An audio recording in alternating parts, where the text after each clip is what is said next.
خلافت بنو امیہ کے دور میں عبداللہ بن کلاب نام کے ایک آدمی کا اونٹ گم ہو گیا۔ اس وجہ سے وہ بہت پریشان ہو گیا اور اونٹ کی تلاش میں نکل پڑا۔ وہ دن رات ارد گرد کے علاقوں میں اونٹ کو ڈھونڈتا رہا۔ جس سے بھی پوچھتا وہ یہی جواب دیتا کہ نہیں، ہم نے تمہارا اونٹ نہیں دیکھا۔ یوں تلاش کرتے کرتے وہ عدن نام کے شہر سے دور ایک جنگل میں پہنچ گیا۔ جب وہ جنگل کے اندر بہت دور تک چلا گیا تو اچانک اس نے ایک عجیب منظر دیکھا۔ اسے دور جنگل کے بیچوں بیچ ایک شہر نظر آیا۔ جب وہ قریب پہنچا تو دیکھا کہ شہر کے چاروں طرف ایک بلند دیوار بنی ہوئی ہے۔ شہر کے ارد گرد بہت سی اونچی اونچی اور خوبصورت عمارتیں جن کے اوپر جھنڈے لگے ہوئے تھے۔ یہ دیکھ کر عبداللہ کے دل میں خیال آیا کہ اس شہر کے اندر جا کر پوچھتا ہوں، شاید میرے اونٹ کی کوئی خبر مل جائے۔ مگر جب وہ آگے بڑھا تو حیران رہ گیا، کیونکہ اتنا بڑا شہر ہونے کے باوجود وہاں کوئی انسان نظر نہیں آ رہا تھا۔ اس نے احتیاط کے طور پر اپنے اونٹ کو شہر کے باہر باندھ دیا،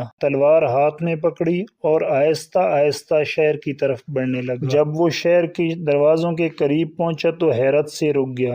دروازے اتنے بڑے اور اونچے تھے کہ اس نے اپنی پوری زندگی میں ایسے دروازے نہیں دیکھے تھے۔ وہ عام لکڑی کے نہیں بلکہ ایک قیمتی خوشبودار لکڑی سے بنے ہوئے تھے۔ ان پر جگہ جگہ یاقوت اور زرد پتھروں کی جڑائی تھی۔ ان پتھروں کی روشنی سے پورا دروازہ جگمگا رہا تھا۔ جب وہ ہمت کر کے اندر داخل ہوا تو آنکھیں حیرت سے کھلی کی کھلی رہ گئیں۔ پورا شہر سونے، چاندی اور قیمتی پتھروں سے بنے محلات سے بھرا ہوا تھا۔ دیواریں خالص موتیوں سے چمک رہی تھیں، یاقوت اور زمرد کے ستون جگمگا رہی تھی۔ ہر محل کی کھڑکیاں سونے اور چاندی کی تھیں اور موتیوں سے سجی ہوئی تھیں۔ محلات کے ارد گرد باغات تھے، ہرے بھرے درختوں پر ہر قسم کے پھل لگے تھے۔ ان کے نیچے نہریں بہہ رہی تھیں۔ یہ سب دیکھ کر وہ گھبرا گیا۔ پھر سوچا شاید یہ وہی جنت ہے جس کا اللہ نے اپنے نیک بندوں سے وعدہ کیا ہے۔ پھر وہ خوشی سے کہنے لگا، اے اللہ، تیرا شکر ہے کہ تو نے مجھے دنیا میں ہی جنت دکھا دی۔ اس نے کچھ قیمتی پتھر توڑنے کی کوشش کی، مگر وہ بہت مضبوطی سے جڑے ہوئے تھے۔ جو کچھ ہاتھ لگا وہ لے کر اپنے اونٹ کے پاس واپس آیا اور یمن کی طرف روانہ ہو گیا۔ جب وہ واپس پہنچا تو لوگوں کو سارا واقعہ سنایا اور وہ پتھر دکھائے جو وہاں سے لایا تھا۔ لوگ حیران رہ گئے اور یہ خبر پورے علاقے میں پھیل گئی۔ آخر یہ خبر خلیفہ معاویہ رضی اللہ تعالی عنہ تک پہنچی۔ خلیفہ نے اپنے گورنر کو خط لکھا کہ اس آدمی کو میرے پاس بھیجا جائے۔ جب عبداللہ بن کلاب کو خلیفہ کے پاس لایا گیا تو خلیفہ نے اسے اکیلے میں بلا کر ساری تفصیل پوچھی۔ عبداللہ نے سارا واقعہ بیان کیا۔ خلیفہ یہ سن کر حیران رہ گئے۔ پھر انہوں نے ایک عالم کعب الاحبار کو بلایا جو قدیم کتابوں کا علم رکھتے تھے، اور ان سے پوچھا کہ کیا تم نے کسی کتاب میں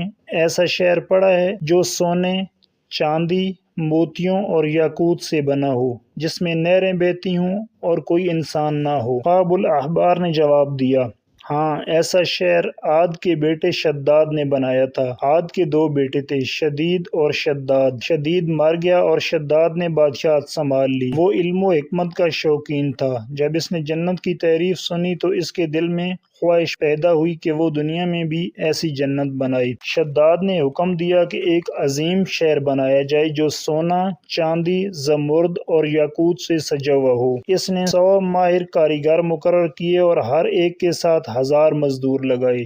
اس کے حکم پر دنیا کے ہر ملک سے سونا، چاندی اور قیمتی پتھر لائے گئے۔ 10 سال تک خزانے جمع کیے گئے اور 300 سال تک وہ شہر بنتا رہا۔ جب شہر مکمل ہوا تو وہ دنیا کا سب سے حسین مقام بن گیا۔ چاروں طرف دیوار، باغات، نہریں اور محلات۔ شداد نے حکم دیا کہ اب ہم وہاں چلیں گے۔ لوگ تیاریاں کرنے لگے۔ جب وہ لشکر کے ساتھ روانہ ہوا اور شہر کے قریب پہنچا، بس ایک رات کا فاصلہ باقی تھا تو اللہ تعالیٰ نے آسمان سے ایک زبردست آواز بھیجی جس سے شداد اور اس کے سارے ساتھی ہلاک ہو گئے۔ وہ اپنے بنائے شہر میں داخل نہ ہو سکے۔ کعب الاحبار نے خلیفہ سے کہا، میرے علم کے مطابق نبی صلی اللہ علیہ وآلہ وسلم کے بعد ایک شخص اس شہر میں داخل ہوگا جس کے بال سرخ ہوں گے، قد چھوٹا ہوگا اور وہ اپنے اونٹ کی تلاش میں اس جنت تک پہنچے گا۔ پھر جب عبداللہ بن کلاب کو کعب الاحبار کے سامنے پیش کیا گیا تو وہ بول اٹھے، خدا کی قسم،